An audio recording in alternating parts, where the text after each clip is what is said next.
Subscribe करें और bell दबाएं ताकि कोई खबर रह न जाए।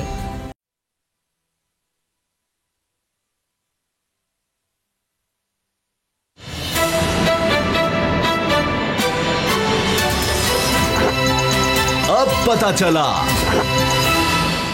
बिस्मिल्लाहिर्रहमानिर्रहीम, अस्सलाम वालेकुम। मैं हूं मोहम्मद उसामा गाजी और आप देख रहे हैं अब पता चला। कोरोना की गिनती जारी है और अब चौथी लहर के असरात जाहिर होने लगे हैं। खबर यह है कि एक बार फिर लॉकडाउन की बंदिशों का सामना करना पड़ सकता है। यह मर्ज बड़ा जालिम है जो शक्लें बदल बदल कर सितम तोड़ रहा है।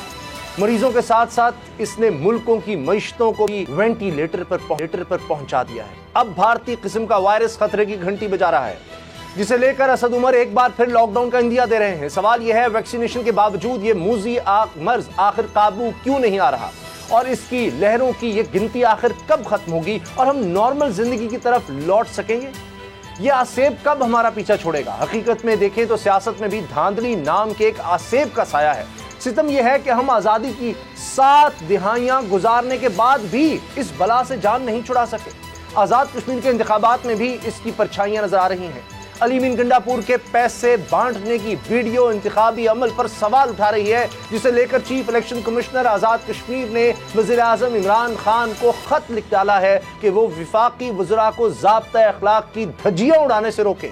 नून लीग की नायब सदर मुस्लिम लीग नवाज की नायब सदर है मरियम नवाज, उन्होंने सवाल उठाया है। वो सवाल उठा रही हैं कि ये पैसा कहां से आया है। तंज ये किया है कि ये फॉरेन फंडिंग का पैसा है जिससे इलेक्शन चुराने की कोशिश की जा रही है। मरियम नवाज ने धमकी ये भी दी है कि अगर आजाद कश्मीर का इलेक्शन चोरी हुआ तो नून लीग शाहराह दस्तूर पर कैंप लगाकर बैठ जाएगी। लेकिन हालात बता रहे हैं कि नून लीग और पीपल्स पार्टी की आपस की लड़ाई हुकूमत की जीत में अहम किरदार अदा कर सकती है। कल बिलावल भुट्टो ने नून लीग पर खुलकर तनकीद की। इनका कहना था, बिल्ली ना बनो और भागो नहीं, बल्कि शेर की तरह खड़े होकर कठपुतली हुकूमत का मुकाबला करो। कश्मीर के हवाले से बिलावल का दावा यह था कि नून लीग मोदी की आंखों में आंखें डालकर बात नहीं कर सकती। कश्मीरियों की उमंगों के मुताबिक सिर्फ पीपल्स पार्टी चल सकती है। इनका यह पैगाम नून लीग के नाम था, जिसका जवाब शाहिद खाकान अब्बासी ने यह दिया कि बिलावल भुट्टो गिरी हुई बातें कर रहे हैं और वो इन घटिया बातों का जवाब नहीं देना चाहते। सियासी तज्जियाकारों की राय है कि आजाद कश्मीर में नून लीग और पीपल्स पार्टी में जारी इस शोला बयानी का फायदा सिर्फ तब्दीली सरकार को होगा। दूसरा, इस बयानबाजी के मुकाबले में पीडीएम की वापसी की उम्मीदों पर भी पानी फेर दिया है। वाकिफान हाल का दावा है कि एक दूसरे से मायूस होकर अब अपोजिशन की हर जमात अगले आम इंतखाबात की तैयारी में लग गई है। वो अगले आम इंतखाबात में अभी 2 साल पड़े हैं, मगर सियासी सबबंदियों के लिए जोड़ तोड़ अभी से शुरू हो गया है। इस बड़ी सियासी जंग के लिए पंजाब का माज इंतहाई अहम है, जिस पर पीटीआई, पीपल्स पार्टी समेत सबकी नजरें लगी हैं। लेकिन देखना यह भी अहम होगा कि आजाद कश्मीर इंतखाबात का नतीजा क्या आता है। क्या वाकई नून लीग पीपल्स पार्टी में जारी तनाव का फायदा हुकूमत को हो सकता है या नहीं? आज इसी से प्रोग्राम का आगाज करते हैं। असद खरल बाबर डोगर मेरे साथ हैं। असद खरल साहब, ये जो कुछ हो रहा है नून लीग और पीपल्स पार्टी के दरमियान, बिलावल आप देखें बकायदा तीर पर तीर चला रहे हैं। अब यह कि जी बिल्ली ना बनो, शेर बनो, अवाम के दरमियान आओ। नून लीग तो मोदी की आंखों में आंखें डालकर बात नहीं कर सकती।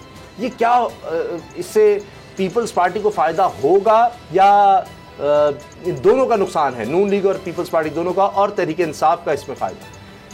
देखिए, मामला ये है कि अभी चूंकि वहाँ पे हुकूमत है नून लीग की, गुज़श्ता 5 साल से हुकूमत नून लीग की है। बिलावल भुट्टो जरदारी साहब इसलिए बात ये कर रहे हैं क्योंकि जो अवाम है वहाँ के, नून लीग की हुकूमत ने वहाँ पे डिलीवर नहीं किया। वो अवाम की जो हमदर्दियाँ वो लेने के लिए जो वहाँ की हुकूमती पार्टी है बेसिकली उसको निशाना बना रहे हैं, क्योंकि नून लीग की वहाँ पे हुकूमत है।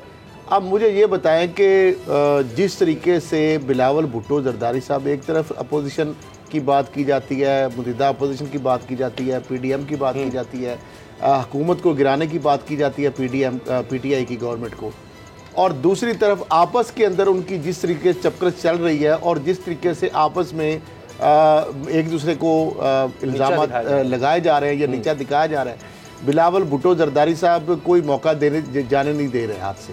गुज़श्ता 4-5 दिन से आप देखें मुसलसल वो नून लीग को तनकीद का निशाना बना रहे हैं। अच्छा, फिर वो ताने दे रहे हैं और नवाज शरीफ साहब को भी चैलेंज कर रहे हैं कि आएँ आप मुकाबला करें, आप भागे नहीं, बिल्ली ना बने, तो शेर की तरह आएँ, मैदान में आएँ।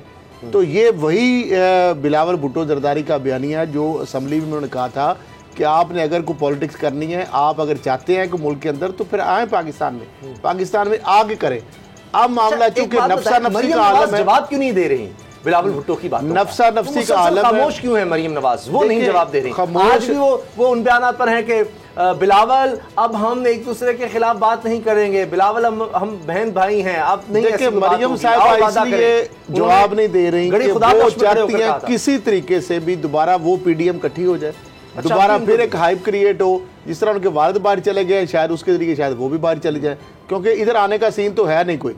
लिहाजा मरियम साहिबा पहले ही परेशान है कि शहबाज शरीफ साहब, जरदारी और फजलुर रहमान एक पेज पर नजर आ रहे हैं, तो वो चाहती है किसी न तरीके से अब दोबारा वो पीडीएम में जिस तरह पहले थी, अच्छा, वो इन हो बिलावल भाई भाई और जो नून लीग और पीपल्स पार्टी एक बैनर तले सारे, लेकिन सारे मामला, इसलिए वो खामोशी का बिलावल कोई असर नहीं ले रहे, वो ताबड़तोड़ हमले करें। बाबर डोगर साहब, शायद खाकान अब्बासी कह रहे हैं कि जी ये सिलेक्टेड बनना चाहते हैं बिलावल किसी ना किसी तरह से। आपको लगता है कि बिलावल इस वजह से तनकीद कर रहे हैं? और दूसरी चीज़ ये कि बिलावल जो एजेंडा पेश कर रहे हैं, रोटी कपड़ा मकान हम देंगे, हमने मुलाजमतें देंगे, ये सब झूठे हैं। पीपल्स पार्टी हमेशा काम करती रहती है, और अगर आप जंग का कहेंगे, आज़ाद कश्मीर के लोग अगर जंग का कहेंगे तो भारत से जंग होगी। उस्तामा साहब, अभी आपने एक सवाल पूछा खलल साहब से कि मरियम नवाज बिलावल की बातों का जवाब क्यों नहीं दे रही। मेरे नज़दीक बिलावल जो तकारीर कर रही है, मैं ये समझता था कि बिलावल की बड़ी ज़बरदस्त ग्रूमिंग हुई है, मुझे बिलावल में एक लीडर नज़र आ रहा था, लेकिन अब मैं देख रहा हूँ कि जिस तरह से वो बचगाना चीज़ें कर रहे हैं, मुझे बड़ी मायूसी होती है कि जिस तरह से वो नून लीग को टारगेट कर रहे हैं, जिस तरह से बिला वजह आप आज़ाद कश्मीर का इलेक्शन लड़ रहे हैं, आप अजीबोगरीब किस्म के इल्ज़ामात लगा रहे हैं, अजीबोगरीब किस्म की बातें कर रहे हैं। असल इशू तो ये होना चाहिए था कि वहाँ पर अपना एजेंडा दें, वहाँ पर जाकर बताएं कि सिंध की हमारी गवर्नमेंट है, 13 साल हो गए सिंध हुकूमत में, देखें कैसा वो स्विट्ज़रलैंड बना दिया हमने सिंध को, किस तरह से सिंगापुर की मिसाल बना दी है सिंध जो है वो हांगकांग लग रहा है, सिंध जो है वो दुबई लग रहा है। मेरा मतलब है कि आप ये कह रहे हैं कि जी हम नौकरियां देंगे, रोटी कपड़ा मकान देंगे, इंटीरियर सिंध में चले जाएं, सुप्रीम कोर्ट के जो बार बार उनकी रूलिंग्स हैं उनको देखें सिंध गवर्नमेंट के हवाले से। देखें, एक चीफ जस्टिस चले कह दें, 2 कह दें, 3 कह दें, आप पिछले 10 साल में देखिए जो भी सुप्रीम कोर्ट के चीफ जस्टिस आए हैं उनकी यही ऑब्जर्वेशन है सिंध गवर्नमेंट के बारे में। करप्शन है तो उसके बारे में ऑब्जर्वेशन है कि यहाँ पर तो जनाब बिल्ली भी 2 घर छोड़ देती है, आपने लाड़काना और सखर नहीं छोड़ा, वहाँ पे एक सारा फंड खा गए।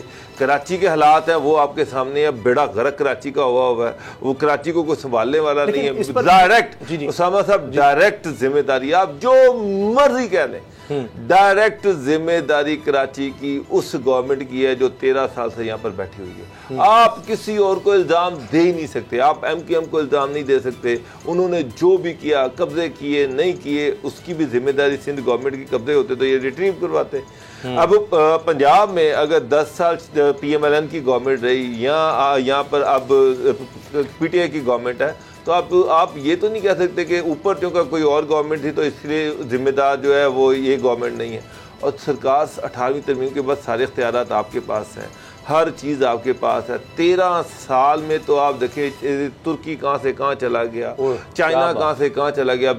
किसी भी सूबे की, किसी भी मुल्क की तकदीर बदलने के लिए 13 साल बहुत बड़ा टाइम होता है। मैं सिर्फ ये बिलावल से पूछना चाहता हूँ कि सिंध को अपनी पार्टी ने क्या दिया, इंटीरियर सिंध में क्या डेवलपमेंट आ गई। कराची से कोई लोग लाहौर आते तो परेशान हो जाते हैं, पता नहीं हम किसी दूसरी दुनिया में आ गए। कराची पाकिस्तान का पॉलिटिकल हब है, कराची पाकिस्तान का सबसे मॉडर्न शहर है, कराची पाकिस्तान का सबसे बड़ा शहर है, कराची पाकिस्तान का इकोनॉमिक हब है। पाकिस्तान की जो इकोनॉमी है और कराची के बगैर ज़ीरो है। लेकिन कराची के हालात ये हैं कि कराची रहने वाला शहर ही नहीं है। दुनिया के गंदे 3 शहरों में कराची का शुमार किया जाता है, दुनिया के बदतरीन शहरों में कराची का शुमार किया जाता है। वो शहर जो रोशनियों का शहर था। अच्छा। इंटीरियर सिंध में चले जाए तो ऐसे लगता है जैसे पत्थर के दौर में आ गए हैं। और बिलावल साहब वहाँ पर, जब मसला ये है कि अब बिलावल इस तरह की बचगाना बातें करेंगे, कभी वो सिंध की सियासत की बात करते हैं, कभी वो पंजाब और सिंध का कंपैरिजन करना शुरू कर देते हैं कि जी पंजाब का डोमिसाइल और सिंध का डोमिसाइल, कभी ये कहते हैं कि ये पंजाबी चीफ प्राइम मिनिस्टर और सिंध के प्राइम मिनिस्टर की बात करते हैं। बिलावल साहब, मसला ये है कि आप डायरेक्ट बात करें। आपने जो सिंध में तरक्की की है वो गिनवाएं जाकर वहाँ पर कि सिंध में अस्पतालों की हालत क्या है, सिंध में स्कूलों की हालत क्या है, सिंध में रोड इंफ्रास्ट्रक्चर कैसा है, सिंध में बिजली की क्या सिचुएशन है, सिंध में लोगों का जो लिविंग स्टैंडर्ड है वो क्या है, सिंध में रोजगार कैसे है। आपने तो सारी बिलावल की तोपों का रुख उल्टा मोड़ दिया है। लेकिन ये बताएं कि अगर ये जो आप बातें कर रहे हैं कि इनको मैच्योर पॉलिटिक्स करनी चाहिए, तो मरियम साहिबा जो बात कर रही है कि जी जिसने सारी जिंदगी खेल कूद में गुजारी, इसे खारजा पॉलिसी का क्या पता, तो क्या वो बड़े अच्छे बयान दे रही हैं, वो अपनी कारकर्दगी गिनवा रही हैं? उनके तोपों का रुख भी सिर्फ ये है कि इमरान खान की तरफ। हाँ, ये जरूर है कि पीपल्स पार्टी को बिलावल को कुछ नहीं कह रही, लेकिन इस तरह तो फिर कोई भी लीडर ना बन सके कि जी सारी उम्र उसने फलां काम किया है। इस तरह तो नवाज शरीफ साहब सारी उम्र कारोबार करते रहे। साहब एक मिनट, आपने ये कहना कि कोई लीडर ना बन सके। देखिए, मैच्योरिटी ये होती है कि आप कोई विजन दें कौम को, कोई चीज़ दें। ठीक है, नून लीग को भी रगड़ा लगाएं कहें कि पंजाब के हवाले से, कोई करप्शन के हवाले से, उन्होंने ये जो करप्शन की है उस हवाले से बात करें, कहें कि जनाब ये इन्होंने लूट के खाया पंजाब को। कहें, ये बात कभी नहीं करेंगे बिलावल, ये बात कभी नहीं कहेंगे कि नून लीग पंजाब को लूट के खा गई। नून लीग ने मेट्रो में कमीशन कमाया, नून लीग ने पनामा में कमीशन खाया, नून लीग ने ऑरेंज लाइन में कमीशन खाया, या जो नया में इनके इल्जामात हैं वो बिल्कुल ठीक हैं। ये बात कभी नहीं कहेंगे, क्योंकि ये बात कहेंगे तो वो अपने गले पड़ जाएगी। ये वो बातें करेंगे जो बेईमानी है, जिसकी कोई हैसियत नहीं कि शेर बनो बिल्ली ना बनो। ओ भाई, बाप को मिला के तो तुमने अपोजिशन बना ली। आप ये बता दें बाबर साहब, कितना फर्क पड़ता है इन बयानात से इलेक्शन कैंपेन्स में? ये जो ज़ाहिर है जलसे जुलूस कर रहे हैं, मरीम साहब का टारगेट है, वो कह रही है हमें पता है टारगेट, वो इमरान खान को टारगेट कर रही है, लेकिन बिलावल जो है दोनों को। देखिए, मरियम जो है वो डॉट ऑन दो चीज़ों को टारगेट कर रही है। एक पीटीआई को टारगेट कर रही है जिसको वो अपना राइवल समझती है जी। उनका ख्याल है कि चूंकि नून लीग की गवर्नमेंट है, वहाँ पर नून लीग वहाँ पर मेजॉरिटी पार्टी है, और उनका ये ख्याल है कि उनका मुकाबला पीटीआई के साथ। ठीक है, पीपल पार्टी को वो अपना कंपेटिटर समझते नहीं है। उनका ख्याल है कि पीपल पार्टी का कश्मीर में कोई शेयर कोई हैसियत ही नहीं है, कोई हैसियत ही नहीं है, इसलिए वो बिलावल को टच ही नहीं कर रहे।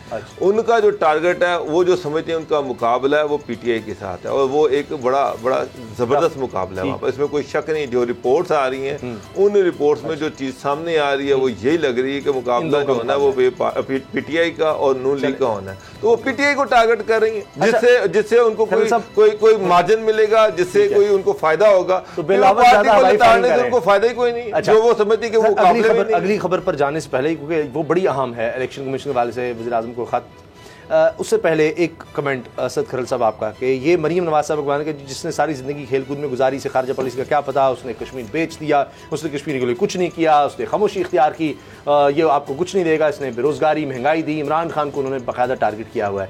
उनका आपको लगता है कि अच्छा फोकस जा रहा है मरीम का, वो फोकस्ड है? देखिए, ये जो एक बताया मरीम साहब बार बार कह रही है कि इमरान खान ने कश्मीर भेज दिया, तो इन्होंने कौन सा कश्मीर आज़ाद करा दिया था? नवाज शरीफ के पास भी 2-3 दफ़ा वो वज़ीर आज़म रहे, 3 दफ़ा जब वज़ीर आज़म रहे तो बड़े बड़े जो वहाँ पे बात होती थी, जो बड़े फॉरम से जब जाते थे तो कश्मीर का तो एजेंडे से या अलामिया में नाम ही निकलवा दिया जाता था। खैर साहब, सॉरी आपको काट रहा हूँ, ऊफा कॉन्फ्रेंस, ऊफा कॉन्फ्रेंस का जो अलामिया, पहली मोदी की और नवाज शरीफ की एक मुलाकात हुई थी जिसमें 10 पॉइंट एजेंडा तैयार किया गया था, इस एजेंडे पे बात होगी।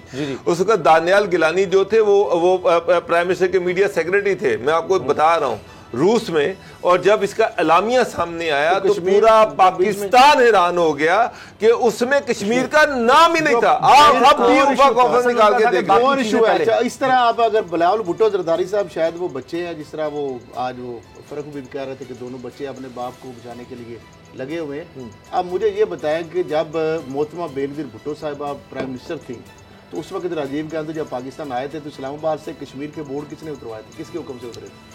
आपको पता ही, लिस्टें किसने दी थी? ये तो हालत है यहाँ पे इन हुक्मरानों की। इमरान खान तो कुछ जुमा 8 दिन, अभी 3 साल भी उनको नहीं हुए। तो शायद वो ये कह रही है, देखिए ट्रेनिंग होती है, नवाज शरीफ के अंडर मरियम साहब की ट्रेनिंग हुई, वो दौरों पर जाया करती थी। कश्मीर कमेटी जो थी, मौलाना फजल रहमान साहब जो इनका 5 साल दौर निकाल रहे अभी का, जी क्या उसके अंदर प्रोग्रेस थी? एक बयान कश्मीर कमेटी का चेयरमैन, उसका एक बयान नहीं था। कभी मकबूजा कश्मीर के या कश्मीर के हवाले और उससे पहले देखिए पीपल्स पार्टी। मतलब अच्छा, इसमें उससे अब जो पहले अब जो जरदारी साहब का देख लें, वो भी बैक आपके चैनल सामने। जो डिप्लोमेसी हुई है जो इंडिया और पाकिस्तान के दरमियान, वो वादे तौर पर खुल के चीज़ें सामने आ गई हैं कि वो इंडिया का इनिशिएटिव था। लेकिन वो बैक चैनल डिप्लोमेसी इस वजह से ख़त्म हुई कि पाकिस्तान जो था उसने सामने वाजे कर दिया इंडिया पे कि इंडिया से उस वक्त तक कोई मीनिंगफुल डायलॉग नहीं होगा जब तक 370 का स्टेप वापस नहीं होगा।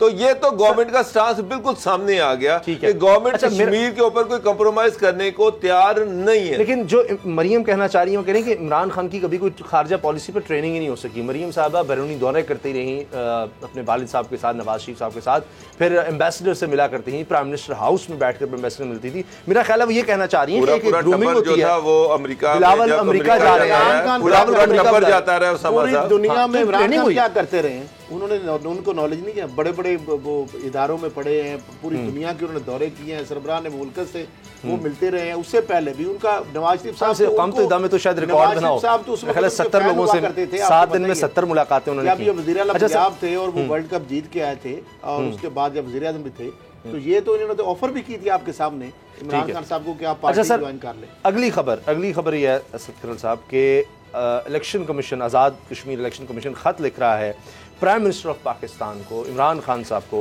कि जी ये जो मामलात हैं, अली अमीन गंडापुर साहब की एक मुतनाज़ा वीडियो सामने आई कि वो जी रकम तकसीम करें लोगों में, देखें आप, तो रकम तक ये देखें आप, रकम भी कोई छोटी मोटी नहीं है जी, ये 5000 का, अगर मैं गलत हूँ, 5000 के नोट हैं और उनका पूरी 5 लाख की कापी है। हाँ, 5000 का मतलब 5000 के नोट हैं, एक नोट 5000 का। आप सोच लें तो उसमें पता नहीं कितने का बन गया ना एक पैकेट जो है। मैं अंदाजे से कह सकता हूँ, बिल्कुल ठीक कह रहे हैं आप। अगर पूरा पैकेट नहीं, वो ऊपर पूरी कॉपी जिसको कहा जाता है, निकले हो ना तो पता चल जाता है, ऊपर लगा हुआ है बकायदा। हाँ जी, अब ये देखना पड़ेगा क्या है इसमें। तो ये जो लेटर लिखा जा रहा है असद करल साहब, बड़ा टाइमली है। इमरान खान साहब को इसका नोटिस लेना चाहिए कि जी कि ये किसी भी तरह से जो पाक की हुकूमत है या कोई भी हुकूमत हो, किसी भी गवर्नमेंट का एक वजीर है, वो जाकर इस तरह से कर रहा है, ये तो इट्स अनएक्सेप्टेबल, ये नहीं होना चाहिए। देखिए, पहले होता था, नॉर्मली हमने सुना था कि डेवलपमेंट जो है प्रोजेक्ट्स के ऐलान किए जाते थे या डेवलपमेंट के नाम पे फंड दिए जाते थे, लेकिन इस तरीके से कैश जो है ट्रांजैक्शन, ये तो 90 की दहाई के बाद जब ISI और जो IGI बनाई गई जब, तो वो जो एक तकसीम हुई थी रकूम, जिसमें नवाज शरीफ साहब ने 35 लाख लिया और लोगों के ऊपर जो पैसे, जो इल्ज़ाम असगर खान जो केस था जिसमें असद दुरानी, जो लेफ्टिनेंट जनरल असद दुरानी, उन्होंने एफिडेविट दिया, उसके अंदर सारी डिटेल बताई उन्होंने किस किस ने कितने पैसे लिए। उसके बाद ये पाकिस्तान की तारीख में दूसरी दफ़ा है। अब इसके अंदर नहीं सर, दो चीजें तो दिखाई आप अपनी जगह दुरुस्त फरमा रहे हैं कि शायद सरकारी तौर पर, वरना अभी आपने सेनेट इलेक्शन में नहीं देखा क्या होता रहा है, वो करोड़ों का बैग, लेकिन वो लेन देन छुप के, ये तो बकायदा वीडियो बन रही है सारे लोगों के सामने दिन के, वो दिहाड़े, वो देखिए उनको नजर आ रहा है कि वो देखिए वो शख्स से कोई सेल्फी ले रहा है, वीडियोस बना रहे हैं, कुछ छुप के नहीं वो कर रहे। अब ये नहीं समझ आ रही, छुप छुपा के नहीं है। जितनी वीडियो आई है मेरा ख्याल फिर वही आता है, एडिटेड वीडियो है, कोई इसमें क्या है, पर्सपेक्टिव क्या है, ये तो अली अमीन गंडापुर साहब को अब सामने आके अगर ये जो भी हो रहा है अगर इलेक्शन के हवाले से है, जिस तरह भी बाहर जो नजर आ रहा है मुबीना तौर पर गलत है, मगर ये भी समझ नहीं आती कि हमने जो देखा है उसमें तो जनाब छुप छुपा के कोई इधर से उधर हो रहा है, ये सबके सामने वो सेल्फियां भी बना रहे हैं, वहां खड़े हैं सब तस्वीरों के सामने, तो ये बाबू डोगर साहब समझ नहीं आती। लेकिन बहरहाल जो भी है सरकारी, लेकिन उसामा साहब एक चीज बड़ी क्लियर है, देखें अगर इलेक्शन के हवाले से जो सबसे वाज़ेह स्टैंड है वो इमरान खान का है कि इलेक्शन को फेयर होना चाहिए और इलेक्शन में रिगिंग नहीं होनी चाहिए, इसीलिए वो इलेक्टोरल रिफॉर्म बिल लेके आए हैं, इसीलिए उन्होंने ये कहा कि इलेक्ट्रॉनिक वोटिंग के जरिए से इलेक्शन होना चाहिए। वो बार बार ये कह रहे हैं कि ये इलेक्शन फेयर और ट्रांसपेरेंट होना चाहिए, और सेनेट के इलेक्शन में भी वो यही कहते रहे हैं। इवन वो सुप्रीम कोर्ट भी गए, प्रेसिडेंशियल रेफरेंस भी लेके आए, उसके बाद प्रेसिडेंशियल उसमें अमेंडमेंट्स भी लेके आए। जब आप इतना कुछ कर रहे हो और आप ही की पार्टी के मिनिस्टर इस तरह की हरकतें कर रहे हो, तो समझ साहब फिर ये ऐसे लगता है कि जैसे आपके कॉलो फेल में तजाद है, बड़ा क्लियर और वाज़ेह तजाद है।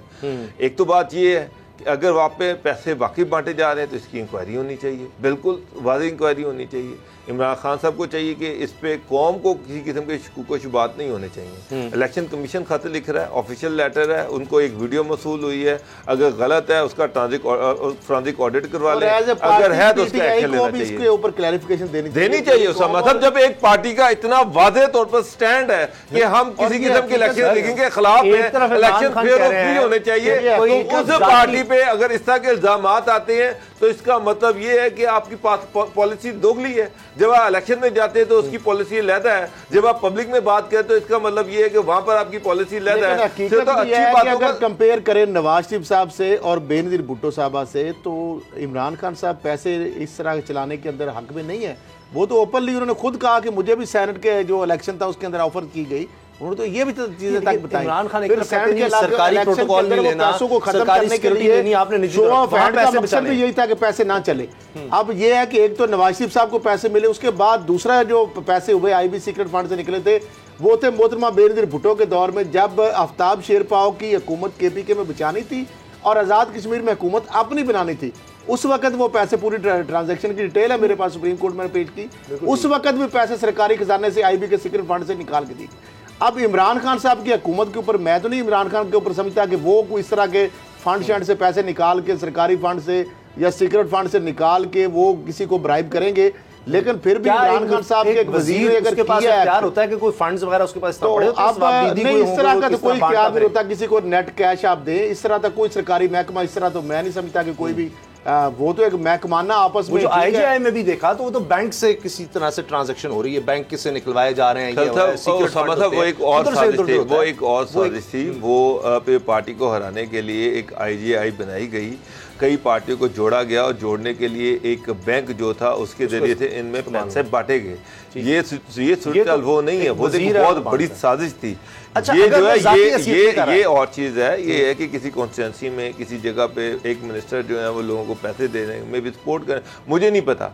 ये एक वीडियो आई है, अब वो पैसे क्यों दे रहे हैं, किस पर्पज के लिए दे रहे हैं। अब एक चीज़ समझो, सॉरी मैं आपको काट रहा हूँ, अब अगर आप वीडियो दोबारा दें उसमें तो बहुत सारे लोग खड़े हुए हैं, इतने लोगों में तो आप 5-5 लाख रुपए नहीं बांट सकते ना कि आप वीडियो भी बनवा रहे हैं और जिसको पता लग रहा है कि वीडियो बन रही है। तो ये चीजें भी मद्देनजर रखनी चाहिए कि क्या ऐसा पॉसिबल है कि मिनिस्टर साहब ओपनली दिन दिहाड़े 200-300 लोगों के सामने कह रहे हैं तू भी 5 लाख पढ़, तू भी पढ़, सारे वोट मैंने अपनी आंखों के सामने यहाँ लाहौर का एक इलेक्शन जिसमें अलीम खान साहब और रियाज सादिक साहब मद्दे मुकाबले थे, उफ वहाँ पर जो कुछ हुआ है वहाँ तो मोटरसाइकिलें पता नहीं क्या, कि उसकी तो इजाजत है या वो नहीं। वैसे तो इलेक्शन कमीशन रहता है 15 लाख 20 लाख, लेकिन कभी एक्शन हुआ नहीं। लेकिन जो उम्मीदवार है वो अगर किसी को देखिए उसामा साहब, इलेक्शन कमीशन के जो कवानीन है वो बड़े वाज़ेह हैं, क्लियर हैं कि आप इलेक्शन का 30 लाख रुपए शायद एमएनए का खर्चा उससे भी कम है, बल्कि तो आप 20 लाख एमपी या 30 लाख है, आप उससे आगे एक पैनी नहीं खर्च कर सकते, साइकिल दे सकते। यही तो रिगिंग है, और रिगिंग है क्या? बता दें इतने पैसे में होता हो जनाब, ये तो काउंसिलर का इलेक्शन इतने में होता। ब्रेक लेनी है जी, ब्रेक के बाद बात करेंगे अगले इंतखाबात की तैयारियां अभी से हो रही हैं किस तरह, ब्रेक के बाद बात करते हैं।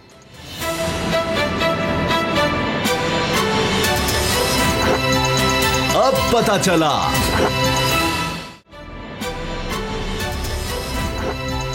अब पता चला।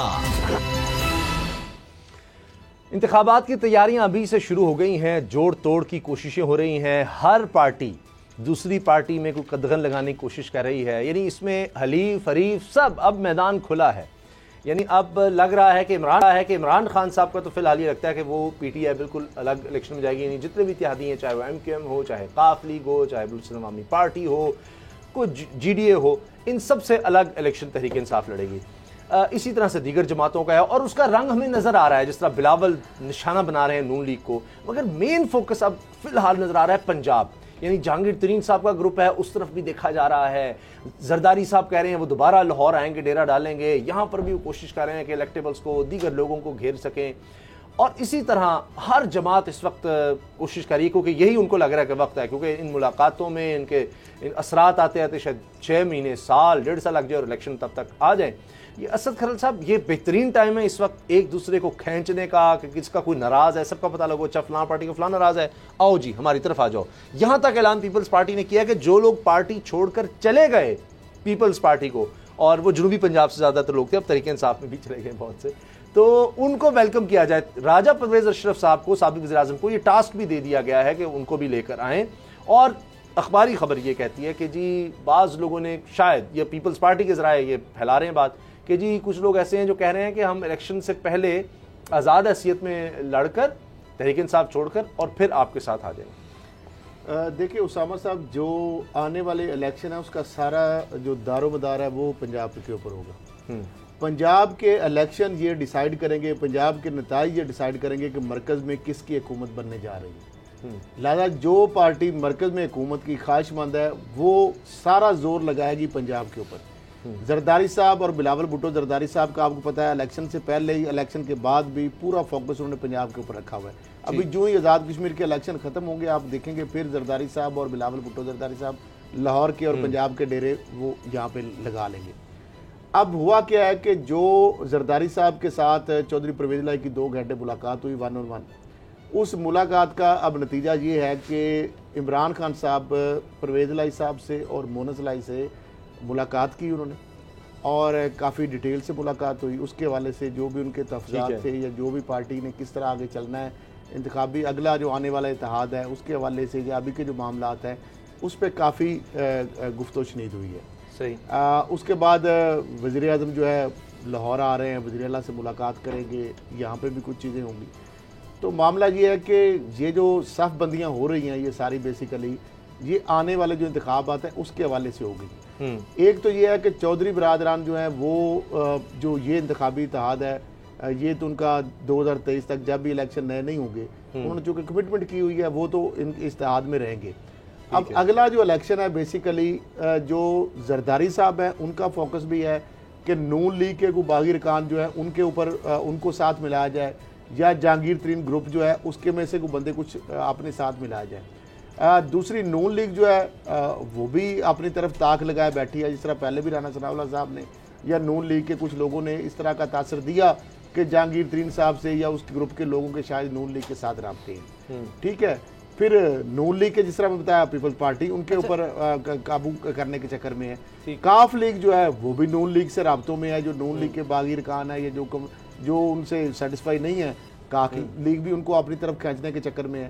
तो अब ये सारा एक बड़ा एक मैदान लगा हुआ है, बड़ा आपस दिलचस्प अभी में मुकाबला है। और ये 2023 के इलेक्शन से पहले आप देखेंगे पंजाब के अंदर जो सारी सिचुएशन तब्दील होगी या जो भी मामला वो सारा पंजाब के ऊपर में। एक तो सीटें ज्यादा हैं, बाबर डोगर साहब एक वजह यह है, दूसरा ये कि फिर भी हमें देखे ना कराची में चले मिक्स है, आप कह सकते हैं MQM, अभी तहरीक इंसाफ भी पीपल्स पार्टी, और इंटीरियर सिंध यानी आप सिंध में कह सकते हैं कि पीपल्स पार्टी बड़ी कंफर्टेबल पोजीशन में, माजी भी देख लें खैबर पख्तूनख्वा में भी तहरीक इंसाफ निस्बतन लग रहा है कोई इतनी मेजॉरिटी है, अगर थोड़ी कम भी हो जाएगी तो नजर आ रहा है कि उनकी वहाँ पर होगी। बलूचिस्तान के अपने अलग डायनामिक्स हैं कि वो जिधर सेंटर जिस तरफ हो गया वहाँ से अपने अपने लोग एक होते हैं इलेक्टेबल्स। तो मेन फोकस पंजाब, उसमें भी जो नजर आ रहा है वो जनूबी पंजाब ज्यादा नजर आ रहा है, उस तरफ फोकस नजर आ रहा है। तो आप ये जो परवेज़ इलाही साहब मोनस इलाही की मुलाकात वज़ीर-ए-आज़म से हुई है, ये इससे पहले जरदारी साहब से मुलाकात परवेज़ इलाही की, तो ये अब लोगों को साथ रखने की कोशिश है कि इलेक्शन तक तो किसी तरह से किया जाए और इलेक्शन में अपनी अपनी दौड़ होगी, लेकिन जनूबी पंजाब का जो ग्रुप है या जिसको आप जहांगीर तरीन कह लें ग्रुप, वो सबसे अहम है इस वक्त। उसामा साहब, जहाँ तक क्यूली का ताल्लुक है, पिछले आप इलेक्शन में देखें PTI और क्यूली का अलायंस था। PTI ने गुजरात और जहाँ पे क्यूली के कैंडिडेट्स खड़े हुए वहाँ पर PTI ने अपने कैंडिडेट्स नहीं दिए, और ये भी कहा जाता है कि अगर ये 3 तरफा इलेक्शन होते तो शायद चौधरी बरादरान को जीतना इतना आसान ना होता, बड़ा मुश्किल टफ हो जाता। अगर ये 3 तरफा इलेक्शन होते जिसमें PTI versus Q league versus Noon league आ जाती तो उसका जो एज था वो नून लीग को मिल जाता। तो इस अलायंस की वजह से चौधरी बरादरान जो है उनको भी 5 ऊपर और 10 नीचे सीटें मिल गई। अब उसके बाद आप देखें तो मोनस इलाही जो है ख़ास तौर पर अगर आप उनका ट्विटर देखें तो वो इमरान खान को क्रिटिसाइज़ करते रहे, हुकूमत की पॉलिसीज़ को क्रिटिसाइज़ करते रहे हैं, और तनकीद की वजह यह भी कहा जाती है कि मोनस इलाही जो है उनको कैबिनेट में इमरान खान ने नहीं लिया, जिसकी वजह से वो ये सारे जो थे क्रिटिसिज्म ये सारा उसकी वजह से था। बहरहाल लेकिन अब जो इतलात हैं वो यही है कि हो सकता है कि 2021 जो है 22 जो है वो इलेक्शन का साल हो। तो अगर देखा जाए तो ये जुलाई आ गया, 7 महीने तो गुजर गए, पीछे तो सारा साल भी नहीं रह गया अगर इलेक्शन 2022 में ही करवाने हैं, क्योंकि पिछली दफ़ा शायद मई में इलेक्शन हुए थे और अगस्त में गवर्नमेंट बन गई थी। तो अगर मई या जून में जाके इलेक्शन होते हैं तो फिर साल ही रह गया तकरीबन। तो एक साल में जाहिर बात है कि पार्टियां जो हैं वो फिर अपने आप को आने वाले इलेक्शन के लिए तैयार करना शुरू कर देती हैं, ख़ास तौर में ऐसे वक्त पर जब नून लीग के अंदर वाज़े तौर पर मरियम और शहबाज शरीफ के दरमियान सख्त बयानिए की लड़ाई चल रही है। शहबाज शरीफ जो है वो मरियम के बयानिए के साथ किसी सूरत में चलने पे तैयार नहीं है और ये चीज़ खुल के बड़ी वाज़े तौर पर आज़ाद कश्मीर में सामने आई है। अभी तक शहबाज शरीफ का इलेक्शन शेड्यूल सामने नहीं आया कि वो वहाँ पर जाएंगे या नहीं जाएंगे। फ़िलहाल मरियम वहाँ पर जो है वो कैंपेन चला रही हैं और शहबाज शरीफ जो है मुझे नहीं लग रहा कि वो शायद मुझे तो नहीं, जो नून लीग वो से जो चीज़ें आ रही हैं कि मुश्किल है कि वो आज़ाद कश्मीर जाएँ। तो ये जो बयानिए की लड़ाई है इसमें नून लीग के जो MPs हैं, जो MNAs हैं, वो भी खामोशी से बैठे हुए हैं, परेशान हैं और ये चाहते हैं कि जो भी है खुल के चीज़ें सामने आनी चाहिए। जो भी पार्टी ने बयानिया लेना है उस पर खुल के आए और इलेक्शन की तैयारी करें। आप देखें यहाँ पर जरदारी साहब लाहौर में बैठे रहे हैं, चौधरी ने उनके साथ मुलाकात की, जनूबी पंजाब की हद तक अलायंस हो सकता है, गुजरात की हद तक अलायंस हो सकता है, क्योंकि गुजरात में पे पार्टी जो है वो भी एक बड़ी पार्टी बड़ी देर से हमेशा रही है, वहाँ पर इनका भी वोट बैंक है। तो चौधरी बरादर तो ये चाहेंगे कि एक अलायंस होना चाहिए इनके दरमियान गुजरात की हद तक, या इसी हवाले से उन्होंने इमरान खान को एतमाद में लिया। जरदारी साहब ने खुद ये कहा कि वो एंटी जो नून लीग वोट बैंक है उसको इकट्ठा करना चाह रहे हैं ताकि उससे पे पार्टी को भी फ़ायदा हो और जो भी एंटी नून लीग पार्टी हैं उनको फ़ायदा हो। तो नून लीग को जो इस वक्त सबसे बड़ा मसला दो चार है वो ये है कि पार्टी जो है उसमें क्लैरिटी नहीं है। पार्टी के जो MPs MNAs को पता ही नहीं है कि इलेक्शन को में उनको किसने लीड करना है, उनका बयानिया क्या होगा और उस बयानिए के साथ क्या उनका एस्टेब्लिशमेंट उनको एक्सेप्ट करेगी या ना करेगी। इस ये जो एनवायरनमेंट नून लीग के अंदर है, सारी पॉलिटिकल पार्टी ये चाह रही हैं कि उसका फ़ायदा उठाएं। तो वो एक अलायंस जो है वो नज़र आ रहा है। PTI और पे पार्टी का अलायंस नहीं हो सकता। हाँ, ये हो सकता है कि चौधरीज और पे पार्टी का अलायंस बन जाए कि जहाँ पर चौधरीज अपने बंदे खड़े करें वहाँ पे पार्टी उनको सपोर्ट कर दे, और जहाँ पे पार्टी जो है वो साउथ पंजाब में कई जगह पे अपने बंदे लेके आती है तो चौधरी जो है क्यू लीग जो है वो वहाँ पर उनको सपोर्ट कर कोशिश कर सके कि जो उनकी अभी सीटें हैं वहाँ पर वो तहरीक इंसाफ को भी कहेंगे जी आप उधर हमारे हक में बैठ जाएं या हमें सपोर्ट कर दें। अच्छा, असद खलील साहब, बाबर साहब ने एक बात कही थी कि जी आखिर तक अभी तक इंतज़ार हो रहा है कि अगर ये मरियम ही आगे गई तो कई या उनका बयानिया या इसी तरह चलता रहा तो कई बड़े अहम लोग हैं जो शायद इलेक्शन ही ना लड़ें कि वो कहें जी ये तो बर्बादी, हमने इतना पैसा लगा के क्या ज़ाया कर रहे हैं। क्या अब भी ये सर्वाइवल की एक लग रही है जंग, या नून लीग बड़ा कंफर्टेबल अपने आप को समझ रही है कि नहीं तहरीक इंसाफ की खुद ही अपनी कारकर्दगी ऐसी है कि हमें कुछ करने की जरूरत नहीं, कोई नहीं भागेगा, या जानबूझ के कन्फ्यूजन अभी तक रखी गई है कि अगर मिसाल के तौर पर कि अगर बिल्कुल वो साइड ले ली जाती है, शहबाज शरीफ को साइड लाइन कर दिया जाता है तो अभी से ही वो बिल्कुल टूट फूट का शिकार हो जाएंगे। तो ये उसको ड्रैग ऑन करना चाहते हैं, जाना चाहते हैं इलेक्शन के करीब तक कि वहां जाकर डिसाइड कर लेंगे कि हमने बयानिया क्या चलाना है, उस वक्त तक होता है। अभी हमने बिल्कुल वाजे कर दिया अगर हम इदारों के खिलाफ जाने वाला हुआ तो अभी से लोग हमें छोड़ जाएंगे। देखें, ये दोनों के लिए एक जैसी सूरत हाल है। ना तो शहबाज शरीफ साहब चाहते हैं कि इलेक्शन अनाउंसमेंट तक वो एक्सपोज हों, और ना नवाज शरीफ साहब चाहते हैं कि वो एक्सपोज हों कि यानी बिल्कुल आपस में हेड ऑन हो गए। नवाज शरीफ साहब मरियम साहिबा का साथ देंगे और नवाज शरीफ साहब और मरियम साहिबा का एक ही बयानिया है, और साथ उनके शाहिद खान अब्बासी और एक दो लोग होंगे साथ जो एक्टिव वहाँ पे पार्टिसिपेंट आपको नजर आएंगे। दूसरी तरफ जो मेजोरिटी पार्टी है अभी तक जो है वो बावजूद इसके कि नवाज शरीफ साहब की कमांड है, वोट बैंक उनका है, लेकिन वो सपोर्ट जो है वो शहबाज शरीफ साहब के बयानियों करते हैं, क्योंकि वो अपने फ्यूचर की सर्वाइवल के लिए उनको पता है कि नवाज शरीफ साहब का अभी तक सिनेरियो जो में फ्यूचर नहीं है, मरियम साहबा का कोई फ्यूचर नहीं है। वो तायात नवाज शरीफ साहब नाअहल है, मरियम साहबा भी नाअहल है, तो ना वो पार्लियामेंट के अंदर हैं, जो उनका बयानिया है उसके जरिए वो पार्लियामेंट में आ भी नहीं सकते।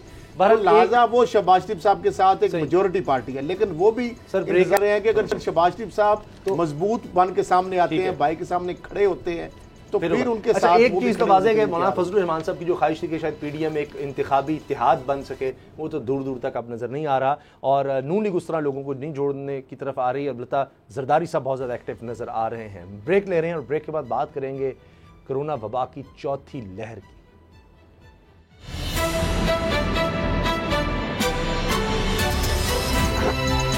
अब पता चला।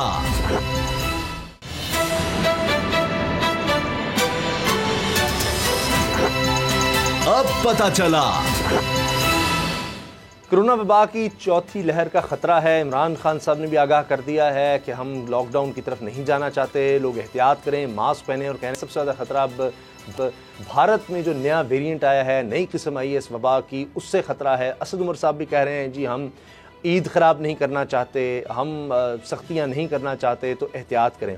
अब इसमें बड़ा सवाल असद करल साहब ये बनता है कि इसमें जो ममालिक, यानी अमेरिका आप देख लें, आप दीगर ममालिक की अगर हम बात कर लें, चीन की बात कर लें, जहाँ सबसे ज़्यादा शुरू में ये नज़र आया, अमेरिका सबसे बड़ी मिसाल थी, सबसे ज़्यादा वहाँ पर हलाकतें आईं, तो उन्होंने इतनी तेज़ी से वैक्सीन का अमल किया, इतनी तेज़ी से, उसके बाद सब कुछ अब उन्होंने खोल दिया है, कोई पाबंदी का चक्कर नहीं, मास्क तक उन्होंने कह दिया कि जी नहीं पहनने की ज़रूरत। तो पाकिस्तान इतना पीछे क्यों रह गया, जबकि पाकिस्तान में हालात अल्लाह का लाख लाख शुक्र है कि उसके तो करीब करीब भी नहीं थे। तो फिर ये क्यों मसला हुआ जब चीन की तरफ से भी हमें वैक्सीन भी मिलती रही, वो प्रोसेस उतना हम तेज़ नहीं कर सके, वरना आज चले हम ये कह सकते हैं कि लोग जो है वैक्सीन से घबरा भी रहे थे, लेकिन अब तो लोग वैक्सीन लगवाना चाह रहे हैं। वैक्सीन सेंटर के अंदर रश लगा होता है, और उसके बाद फिर चाइना से जो ताकीर हुई, 2-3 दिन सेंटरों के अंदर जो बंद हो गए सेंटर, नायाब होगी वैक्सीन, तो अब लोग लगा रहे हैं। तो हुकूमत को भी चाहिए कि जितने ज़्यादा मैक्सिमम लोग जो है उनको लगाया जाए, तमाम जो पब्लिक, बल्कि मैं समझता हूँ कि इसके लिए एक और भी किया जा सकता है। एक तो हॉस्पिटल की बजाय आप जो आपके एयरपोर्ट्स हैं वहाँ पे आप सेंटर कायम कर दें, ताकि जो बंदा भी जाए वहाँ पे उसको वैक्सीन लग जाए। फिर उसके बाद जो आपके रेलवे स्टेशन है वहाँ पे इस तरह के सेंटर कायम कर दिए जाएँ। उसके बाद आपके जो पब्लिक ट्रांसपोर्ट के हवाले से जो बड़े बड़े अड्डे हैं वहाँ पे आप लगा दें, बड़े बड़े शॉपिंग मॉल्स जो हैं वहाँ पे बाहर इस तरह के सेंटर खोल दें। तो ये तो इस तरीके से भी ज़्यादा मैसिव लेवल पर इसको लेके जाया जाए। अगर आप एक शहर के अंदर 2 या 4 सेंटर के ज़रिए आप कहेंगे तो इसके लिए तो कई और माह लग जाएंगे, तो इसके लिए और ज़्यादा स्पीड से करना चाहिए। बाकी रहेगी SOPs की बात, वो आप देख रहे हैं, रेस्टोरेंट्स के अंदर आप देख लें, शादी हालों के अंदर देख लें, अच्छा, आप शॉपिंग मॉल के अंदर देख लें, ना कोई मास्क है, ना कोई सैनिटाइजर वाली बात सर, है, ना सोशल डिस्टेंस जो है। मेरे तो अल्लाह के आसरे पे चल अभी सेकंड डोज रहती है, वो भी अजीब परेशानी है कि पता नहीं वो और डिले हो जाएगी, सेकंड डोज क्या करेंगे, क्योंकि अभी तो पहली वाला अमल कई लोगों का मुकम्मल नहीं हो सका। साथ ही एक अजीब बात यह है कि कहा जा रहा है बाबर डोगर साहब की जी एयर ट्रैवल पर पाबंदी हो जाएगी, आपके पास सर्टिफिकेट होना चाहिए, जो कि वैसे तो ऑनलाइन जिसने लगवा लिया उसको वहीं पर ऑनलाइन वो निकाल सकता है। इसी तरह इंडोर हैं, रेस्टोरेंट, जिम, इसमें अगर जाना है तो आप वैक्सीनेशन शर्त है। अब ज़ाहिर है सर काबिल अमल है ये बात, कैसे वो सर्टिफिकेट हर एक के पास हो और वो फिर जा सके। एयर ट्रैवल के लिए तो चले समझ आता है कि इतने ज़्यादा लोग तो नहीं होते, जो भी जाता है उसने टिकट लेनी है, लेकिन रेस्टोरेंट्स में, जिम्स में क्या ये मुमकिन है? उसामा साहब, ये थोड़ा सा इन्होंने जो सर्टिफिकेट वाला इशू है उसको कॉम्प्लिकेटेड कर दिया। मेरा मतलब है कि जो बंदा भी जिसकी वैक्सीनेशन कंप्लीट होती है उसको कहा जाता है कि आप 1 हफ्ते के बाद ID कार्ड लेके नादरा जाएं, और नादरा में से आपको वो जो है आपका सर्टिफिकेट मिलेगा। मेरा मतलब है नादरा पे पहले बड़ा रश है, शनाख्ती कार्ड की वजह से लोग वहाँ पर नादरा पे पहले एक हमला हुआ है। अब आपने 5, 7, 8 2 करोड़ लोग जिनको वैक्सीनेशन हो रही है उनको भी कहा कि आप भी नादरा की तरफ चले जाएं, तो ऑफ कोर्स लोगों को सर्टिफिकेट लेने में बड़ी शदीद दुश्वारियाँ हो रही हैं। नादरा के पास इतना हैवी लोड जो है वो उसको सस्टेन नहीं कर पा रहा। दूसरी तरफ वैक्सीनेशन जो है पीछे भी डिले हो गई, वैक्सीनेशन के प्रोसेस को स्लो किया जा रहा है ताकि इसकी शॉर्टेज जो है वो ना हो कि एकदम अगर आप इसको बहुत ज़्यादा, क्योंकि ये तो गवर्नमेंट पे डिपेंड करता है, आप फैसिलिटेशन सेंटर जितने ज़्यादा से ज़्यादा खोलेंगे उतनी ज़्यादा वैक्सीनेशन होगी। अब वैक्सीनेशन या लाहौर से बाहर अगर देखें तो वहाँ पर बड़ी थोड़ी हो रही है, वहाँ पर उस तरह से रिस्पॉन्स नहीं आ रहा। लाहौर जो एक बड़ा शहर है, यहाँ पर अवेयरनेस ज़्यादा है, यहाँ पर प्रेशर भी ज़्यादा है गवर्नमेंट का, यहाँ पर ज़्यादा लोग लगा रहे हैं, लेकिन लाहौर से बाहर जो है वो वैक्सीनेशन का प्रोसेस जो है वो बहुत ही स्लो है। इसी तरह जो सबर्बन एरियाज़ है, सिंध के इंटीरियर एरियाज़ हैं या बलूचिस्तान है या KPK के जो बाहर के इलाके हैं, वहाँ पर भी वैक्सीनेशन जो है उसका प्रोसेस बड़ा स्लो है। एक मेन चीज़ ये है कि गवर्नमेंट की अवेयरनेस कैंपेन जो है वो बड़ी स्लो है। मुझे कोई इतनी ख़ास अवेयरनेस कैंपेन नज़र नहीं आ रही। मिनिस्टर्स हैं, CMs हैं, NCOC है, NCOC तो चले अपनी ड्यूटी कर रही है, इश्तिहारात दें। गवर्नमेंट जो है इसको चाहिए कि टेलीविज़न पे कैंपेन चलाएं और लोगों को मतवज्जो करें कि जनाब ये वैक्सीनेशन कितनी ज़रूरी है, कितनी अहम है, क्यों ये लगानी चाहिए। कोई आपको, मुझे तो कोई इस तरह की कोई कैंपेन नज़र नहीं आ रही। तो गवर्नमेंट का जो रिस्पॉन्स है वो मुझे इस हवाले से स्लो लग रहा है। गवर्नमेंट जो है वो जितना एक्टिवली इसको परसू करेगी, लोग उस तरह से लगाएंगे। आप जो है बात तो ये कह रहे हैं कि मॉल्स में इधर उधर वैक्सीनेशन जो है उसका सर्टिफिकेट होना चाहिए।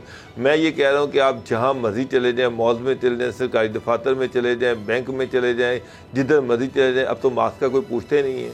ये तो दूर की बात है कि उसने वैक्सीनेशन की या नहीं की, लोग मास्क नहीं पहन रहे। मुझे तो कोई मास्क वाला नज़र नहीं आ रहा। अगर 99% लोग जो है वो मास्क के बगैर हैं। पहले जो एंट्रीज थी वो मास्क के साथ थी, अब तो वो एंट्रीज वहाँ पर भी ये है कि मास्क की कोई कंपल्शन नहीं है, उसकी वो लोग बगैर मास्क के मूव कर रहे हैं। जब इतनी बदएहतियाती हो जाएगी और गवर्नमेंट जो है वो भी कोई इफेक्टिव किस्म की कैंपेन नहीं चलाएगी और लोग ये समझेंगे कि शायद कोरोना ख़त्म हो गया, मलिया मेट हो गया और अब दोबारा कोरोना नहीं होना, तो ऐसी सूरत में फिर कोरोना दोबारा आ सकता है। अब ये कह रहे हैं कि इंडियन वेरिएंट जो है वो डायग्नोसिस हो रहा है जिसने सारे इंडिया में तबाही फेर दी। तो अब पता नहीं इंडियन वेरिएंट की इनके पास वैक्सीनेशन है या नहीं है। तो ये भी एक चीज़ है जो हमने तो चाइना से लिया, हमारे पास तो चाइनीज़ वेरिएंट होगा, या बरतानिया की आ रही तो बरतानिया का वेरिएंट होगा, या तो लेकिन इंडिया की तो नहीं कोई वैक्सीन हमारे पास। तो ये सारी चीज़ें देखने वाली हैं। असल चीज़ ये है कि NCOC की स्टेटमेंट्स काफ़ी नहीं है। इस पे गवर्नमेंट को एक कम्प्रीहेंसिव किस्म की पॉलिसी अपनाना पड़ेगी, लोगों को मजबूर करना पड़ेगा, आपको लोगों को बताना पड़ेगा कि वैक्सीनेशन कितनी ज़रूरी है, क्यों ज़रूरी है। आप बाहर देखें, अमेरिका में देखें, यूरोप में देखें, गवर्नमेंट जो है वो बार बार ऐलानात कर रही हैं, अवेयरनेस कैंपेन चल रही हैं।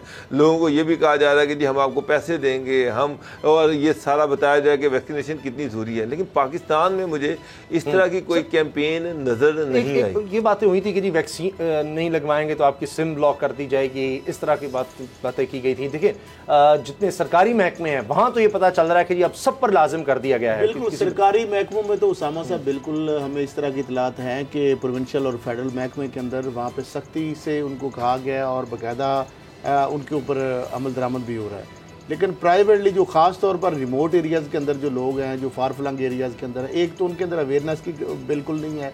दूसरा, इस तरह के लाहौर में तो सेंटर हैं लेकिन वहाँ उन अजला में इतने ज़्यादा ना तो पहले सेंटर ही नहीं है, फिर सेंटर है तो वहाँ पे उतनी तादाद में वैक्सीन नहीं है, और अगर वैक्सीन आए तो उतनी तादाद में लोगों को अवेयरनेस नहीं है। लोग अभी भी घबरा रहे हैं। कोई लोग जो शुकुक-ओ-शुबात और मुख्तलिफ, आपको पता है, कहानियाँ और सोशल मीडिया पर इधर उधर चली जाती हैं और लोग डर जाते हैं। और कई जगह पर तो जिस तरह खबरें आई कि पैरामेडिकल स्टाफ ने उनको डरा दिया कि जनाब हम इस पर कुछ नहीं कह सकते। तो लिहाजा ये चीज़ें भी जो है अभाम जो है दूर करने की ज़रूरत है और इस हवाले से मैसिव लेवल पे कंपेन होनी चाहिए, लोगों को अवेयरनेस होनी चाहिए और वैक्सीन भी वाफर मिकदार में होनी चाहिए, सेंटर भी होने चाहिए और लोगों को लगाने का जो अमल है जल्द अज जल्द मुकम्मल किया जाए। ये महीने और सालों का 15 तो वहाँ पे तशखीस होगी, रावलपिंडी जो बारी जितनी जल्दी हो सके वैक्सीन लगवाई जाए और दूसरा एहतियात भी साथ की जाए, क्योंकि असद उमर साहब ये कह रहे हैं कि जो उनके पास मसनूई इंटेलिजेंस मॉडल्स हैं, क्योंकि हर चीज़ को मॉनिटर किया जा रहा होता है, वो बता रहे हैं कि जी चौथी लहर की तवक्को ज़ाहिर की जा रही है खुदा न खास्ता, और उसके असरात भी नज़र आ रहे हैं। प्रोग्राम देखने का शुक्रिया, इजाज़त दीजिए, अल्लाह हाफ़िज़।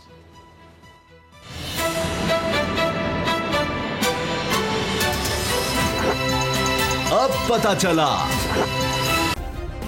सब्सक्राइब करें और बेल दबाएं ताकि कोई खबर रह न जाए।